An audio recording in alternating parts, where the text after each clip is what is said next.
Bakery style पाव आणि घरच्या घरी? हो, मी बेकरी स्टाईल पाव बनवलेत आणि खूप छान झालेत. बरं, हा माझा तिसरा अटेम्प्ट होता हं. पहिल्या 2 अटेम्प्टमध्ये मी काय चुका केल्या, त्या मी तुम्हाला यात नक्की सांगेल. हे बघा, किती छान स्पंजी झाला आहे. याला जर आपण दाब दिला, तर हा त्याच्या परत रूपामध्ये येतोय हे. तर मग असा पाव घरच्या घरी आपण कसा बनवू शकतोय, ते बघूया.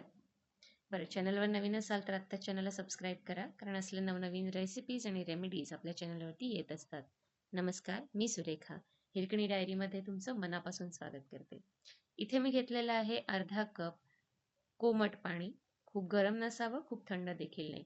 आणि त्यामध्ये 1.5 चमचा मी इथे इन्स्टंट ईस्ट टाकलेलं आहे आणि 2 चमचे आपण त्यात पिठी साखर घालून हे मिश्रण घोळून याला 10 मिनिटं आपण झाकून ठेवलेलं आहे. तोपर्यंत इथे पावसाठी लागणारं साहित्य घेतलंय. 1 कप मैदा आपण इथे चाळून घेतो आहे आणि त्यामध्येच 1 टीस्पून इतका मी बेकिंग पावडर टाकलेला आहे. तसेच चिमूटभर आपण यात मीठ देखील घातलेलं आहे. आता याला व्यवस्थित आपण चाळून घ्यायचं आहे. यामुळे यातला जर काही कचरा असेल तर तो निघून जाईल. शिवाय एक एअरी टेक्स्चर मिश्रणाला येतं. हे बघा, इथे मी मैदा चाळून घेतलेला आहे. आता यामधनं आपण 2 चमचे मैदा या इथे पाण्यामध्ये टाकतो आहे. साधारण 1 कपभर अर्धा कप पाणी आहे. त्यामध्ये 2 चमचे मैदा मी छान व्यवस्थित घोळून घेतलेला आहे आणि याला आपण आता शिजवून घेणार आहोत. घेतलेल्या मिश्रणातनंच मी 2 चमचे मिश्रण घेतलेलं आहे. म्हणजे 2 चमचे मैदा घेतलेला आहे. आता याला छान व्यवस्थित कमी गॅसवरती मी शिजवून घेतेय. याचं एक क्रीमी खिरीसारखं टेक्स्चर यावं इथपर्यंत आपण त्याला शिजवून घेतोय आणि इथे जो उरलेला मैदा होता त्यामध्ये मी मिल्क पावडर टाकलेला आहे 1 चमचा.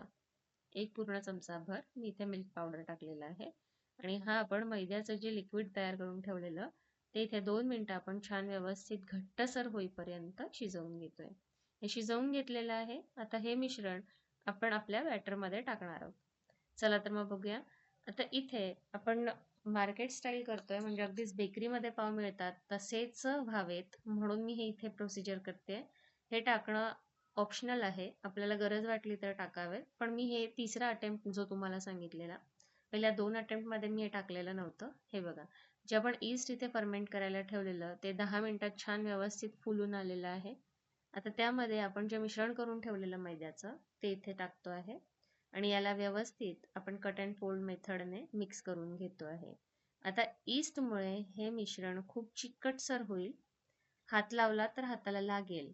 पण आपल्याला याला व्यवस्थित मिक्स करून यामध्ये जे मैद्याचं मिश्रण आपण शिजवून ठेवलेलं ते इथे टाकतोय आणि याला आपण व्यवस्थित परत एकदा मिक्स करतोय.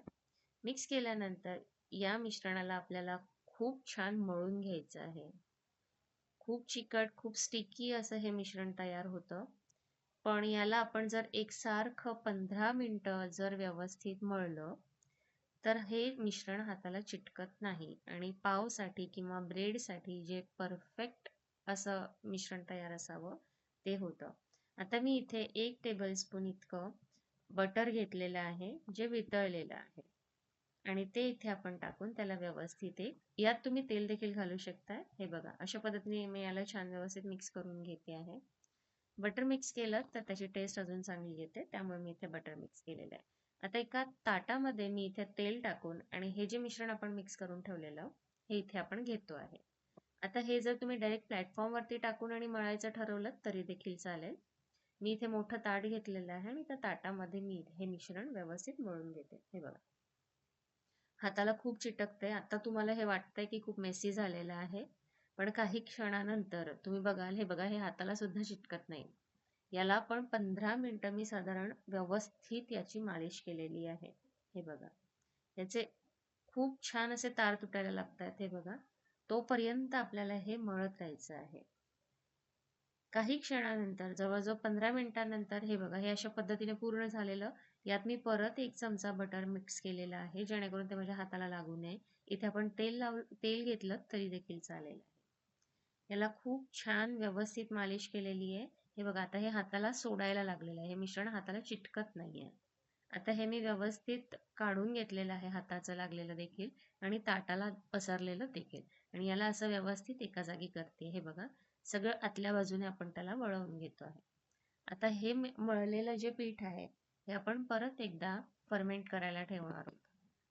हे मी परत त्याच भांड्यामध्ये काढून ठेवलेलं आहे आणि याला व्यवस्थित फॉइल पेपरने किंवा क्लिंग रॅपने तुम्ही याला मिक्स करून ठेवू शकता किंवा डायरेक्ट प्लेट ठेवली माझ्यासाठी तरी चालेल.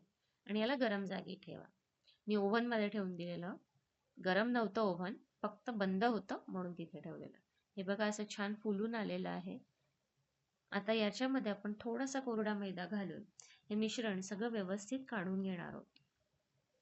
यात थोडा थोडा मैदा घालून आपल्याला हाताला न चिटकेल इथपर्यंत हे व्यवस्थित करून घ्यायचं आहे. साधारण एक 2 चमचे मी इथे मैदा वापरलेला आहे. 1.5 चमचा, 2 चमचे देखील लागलेले नाहीये. अर्धा चमचा आपल्याला परत पुढे लागेल ज्यावेळेला आपण ताटात त्याला काढून घेऊया.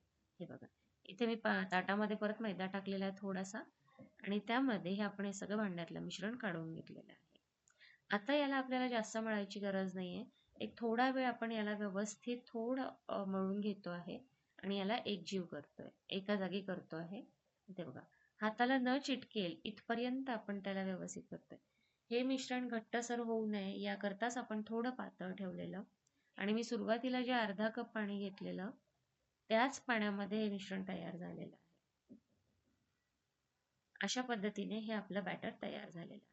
आता ह्याचे तुम्ही पाव करू शकताय किंवा ब्रेड देखील. आता इथे मी केलेले आहेत स्वीट बन. बन मस्का खायचा होता ना म्हणून.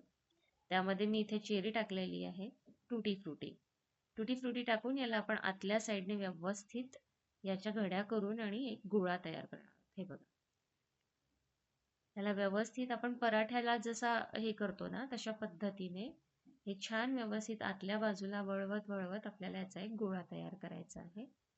आणि हे झाले आपले पाव. यामध्ये मी टुटी फ्रुटी टाकली आहे म्हणून आपल्याला बिना टुटी फ्रुटी देखील मार्केट स्टाईल पाव बनवायचे असेल, लादी पाव, तर ते अशाच पद्धतीने करतोय.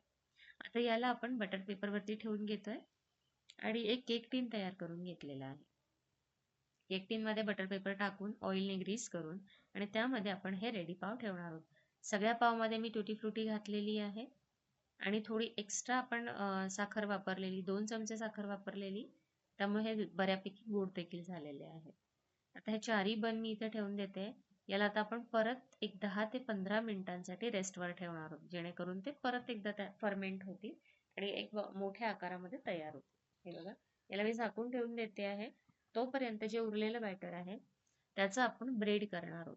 माझ्याकडे छोटा केक टीन आहे ब्रेडसाठी, त्यामध्येच मी हा ब्रेड करणार आहे. हे बघा, उरलेली टुटी फ्रुटी मी यामध्ये टाकलेली आहे आणि आता थोडासा मैदा हाताला लावून मी याला घडी करत करत एक साधारण रोल करून घेते.